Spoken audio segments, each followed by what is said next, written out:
మనం చేసిన ప్రతి ప్రార్థన దేవుడు విని మనకు ఆన్సర్ ఇచ్చాడు అనుకో, మనం దేవుని నమ్మినట్టు. మన నమ్మకం, మన విశ్వాసం కార్యసిద్ధి కలిగించి మనకు అడిగిన వాటన్నిటికీ జవాబులు వచ్చినాయి. మనం అడిగిన వాటికి జవాబులు రాకపోగా దెబ్బ మీద దెబ్బ తగులుతున్నట్టు, ఏబు ఇంట్లో కలిగినట్టు వరుస శ్రమలు కలిగినాయి అనుకో,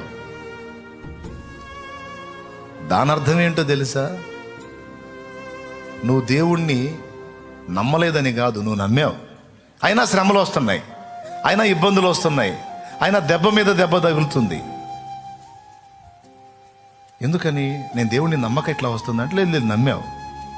నువ్వు దేవుణ్ణి నమ్మటం సంగతి అటుంచి, ఇన్ని పరిశోధనలు నీకు వస్తున్నాయి అంటే నిన్ను దేవుడు నమ్మాడు.